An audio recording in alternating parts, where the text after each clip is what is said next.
Sekjen Kementerian Pertanian nonaktif Kasdi Subagiono direncanakan menjadi saksi mahkota dalam sidang kasus gratifikasi dan pemerasan hari ini.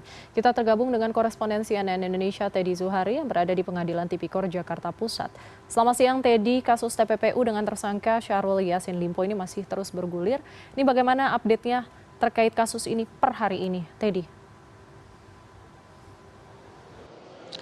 Selamat siang Sarah, betul sekali di Gedung Pengadilan Negeri Jakarta Pusat sidang Tipikor ini masih dilanjutkan dengan terdakwa SEL, kemudian juga ada Kasdi Subagiono dan juga Muhammad Hatta, dugaan pemerasan dan juga gratifikasi di lingkungan Kementerian Pertanian. Sedianya Sarah, agenda yang hari ini berlangsung adalah mendengarkan keterangan saksi yang masih diberikan oleh pihak majelis hakim kepada kuasa hukum ketiga terdakwa baik SEL, kemudian juga Kasdi Subagiono dan juga Muhammad Hatta. Namun ketika sidang mulai dibuka di pukul 10:10 waktu Indonesia Barat pagi tadi, sempat ada penjelasan dari kuasa hukum Syahrul Yassin Limpo yang mengaku bahwa pihaknya tidak lagi menghadirkan saksi dan juga ahli untuk sidang hari ini. Itu juga kemudian disampaikan oleh dua kuasa hukum dari dua terdakwa lainnya, dan kemudian pihak JPU meminta agar sidang karena tidak ada lagi saksi dan ahli yang dihadirkan oleh pihak kuasa hukum terdakwa, maka JPU meminta waktu agar pihak majelis hakim mengizinkan merubah menjadi untuk memeriksa keterangan salah satu terdakwa saja, yakni Kasdi Subagiono. Namun permintaan itu kemudian sempat diinterupsi oleh tiga kuasa hukum terdakwa, baik itu Syahrul Yassin Limpo, kemudian juga Kasdi Subagiono dan juga Muhammad Hatta. Mereka beralasan bahwa jika satu orang diperiksa, maka yang lainnya, dua terdakwa yang lainnya juga harus berada dalam ruangan sidang untuk mendengarkan keterangan salah satu di antara mereka yang tengah diperiksa. Hal ini juga diamini oleh majelis hakim yang diketuai oleh Rianto Adam Pontoh. Tadi Rianto Adam Pontoh juga sebagai hakim ketua menegaskan bahwa sebagai majelis hakim Tipikor, pihaknya meminta bahwa jika salah satu terdakwa didengarkan keterangannya sebagai saksi, maka sidang harus berjalan dengan didengarkan juga oleh pihak terdakwa lainnya, dan keterangan-keterangan ini agar tidak berbeda ketika sidang nanti dilanjutkan di lain waktu, karena ini saling terkait. Kemudian diputuskan setelah melakukan perembukan yang lumayan alot kalau bisa dibilang seperti itu Sarah, karena permintaan perdebatan ini apakah sidang dilanjutkan dengan hanya salah satu terdakwa saja atau ketiganya ada di dalam ruang sidang untuk saling mendengarkan. Ini kurang lebih berjalan selama 20 menit perdebatan di antara jaksa penuntut umum, kuasa hukum dari tiga terdakwa dan juga majelis hakim, kemudian memanggil kedua belah pihak JPU dan juga kuasa hukum datang ke depan meja majelis hakim. Ini akhirnya diputuskan tadi sidang dilanjutkan dengan merubah agenda pemeriksaan, di mana hari ini seperti yang tadi saya sampaikan di awal Sarah, sedianya mendengarkan keterangan saksi ada charge atau saksi yang meringankan atau juga ahli yang masih dari kubu kuasa hukum terdakwa, namun dirubah sesuai keputusan hakim hari ini.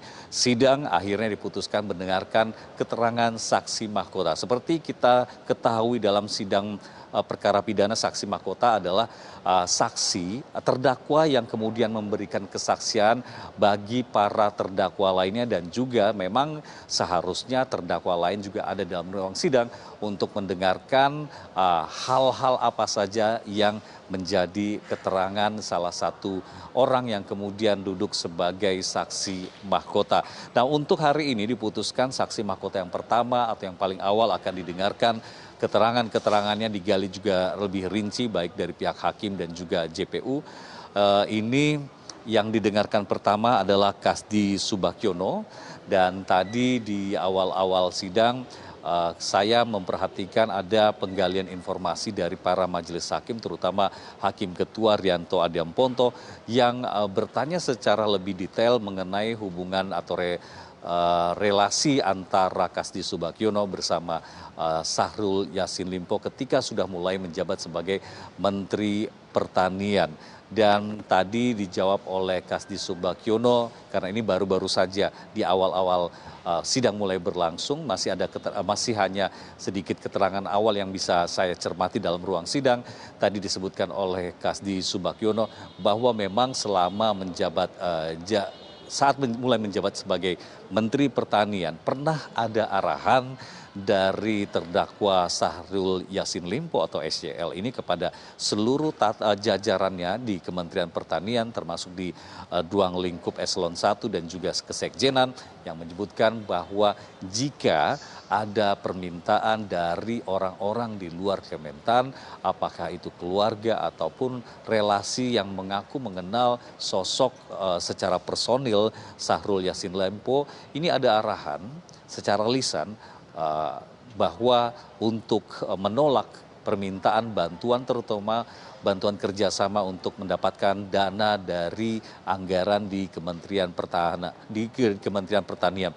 Tadi ditekankan lagi oleh Majelis Hakim, apakah permintaan itu juga disebut agar menolak jika ada permintaan dari lingkungan besar keluarga dari Syahrul Yassin Limpo.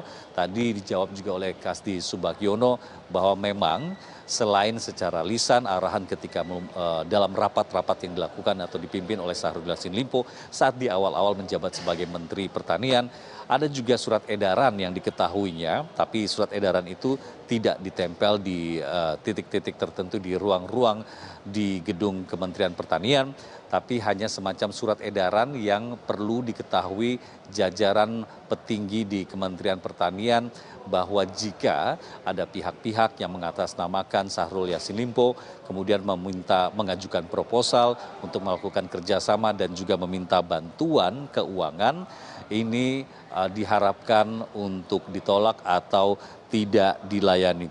Tadi juga digali informasi lebih jauh oleh pihak Majelis Hakim, ada rencana memberikan bantuan korban banjir ini dari pihak Kementerian Pertanian. Kemudian dana itu tersebut tidak keluar, padahal dalam beberapa rapat dana itu sempat diminta oleh pihak Syahrul Yassin Limpo. Namun kemudian dijawab oleh Kasdi Subagiono bahwa dia tidak mengetahui betul alasan kenapa kemudian tidak ada anggaran dana itu dikeluarkan.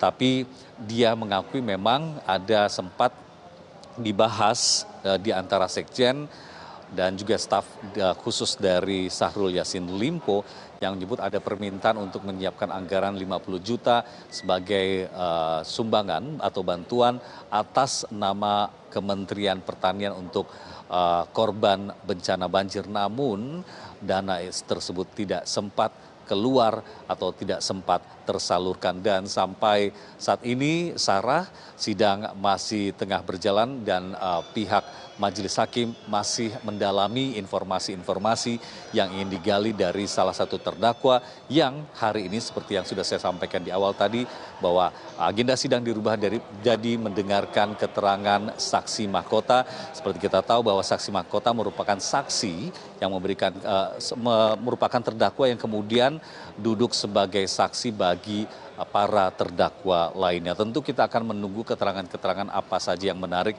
yang disampaikan oleh Kasdi Subagiono yang hari ini menjadi saksi mahkota. Sementara juga apakah nanti akan muncul pengakuan-pengakuan atau konfrontasi penjelasan atau keterangan dari dua terdakwa lainnya yang juga akan berstatus sebagai saksi mahkota. Sarah. Baik, terima kasih atas laporannya korespondensi CNN Indonesia Teddy Zuhari yang melaporkan langsung dari Pengadilan Tipikor Jakarta Pusat. Terima kasih atas laporannya, Teddy.